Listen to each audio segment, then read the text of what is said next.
La parole est à monsieur Yves Sancy.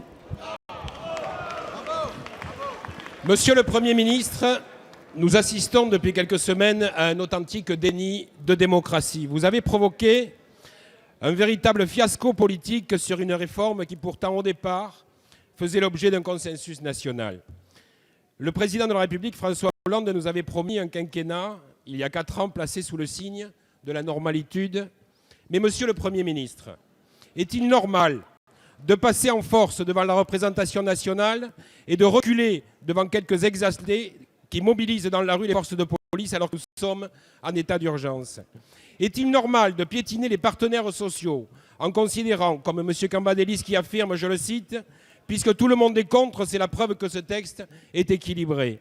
Est-il normal encore de museler le Parlement, d'abord par le recours à la procédure d'urgence et hier par le blocage du vote des députés dès l'article 1er?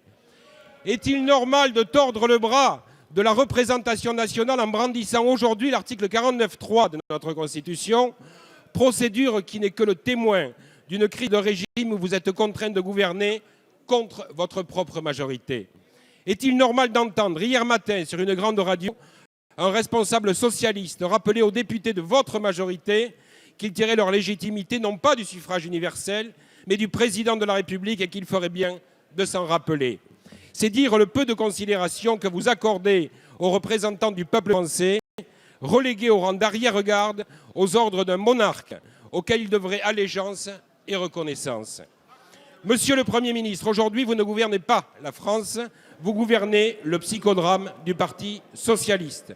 Alors allez jusqu'au bout de cette mascarade et dites-nous quand vous allez appliquer le 49.3. Merci. La parole est à madame Myriam El Khomri, ministre du Travail, de l'Emploi, de la Formation professionnelle et du Dialogue social. Merci, Monsieur le Président, Mesdames et Messieurs les députés. Monsieur le député Yves Sancy, depuis le début, le gouvernement a montré sa volonté sincère de dialogue. Dialogue avec les organisations syndicales et patronales. Nous avons non pas procédé à des reculs du texte, mais nous avons procédé à des enrichissements du texte pour trouver un compromis. Nous avons par la suite, dans le cadre de la Commission aux affaires sociales, et je tiens ici à saluer l'excellent travail mené par le rapporteur Christophe Sirugue, près de 1000 amendements ont été examinés au sein de la Commission des affaires sociales. Nous en avons retenu un tiers. Et puis par la suite, en effet, nous avons développé le débat ici dans l'hémicycle. Pourquoi? Parce que nous souhaitons avancer, parce que nous souhaitons donner toutes les chances à notre pays, parce que nous souhaitons en effet, nous n'avions pas une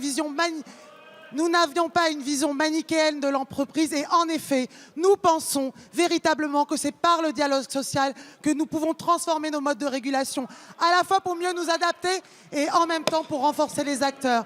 Parce que nous considérons également que les enjeux au sein de ce projet de loi, les protections qu'ils apportent, à un moment où il y a des mutations du monde du travail, le fait que nous devons améliorer notre législation en matière de travail détaché. Oui, je regrette qu'il n'y ait pas sur les bancs de la gauche une unanimité sur le sujet.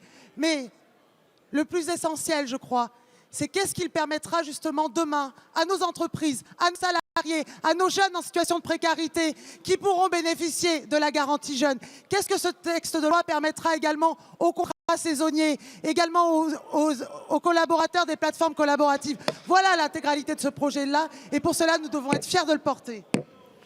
Merci madame.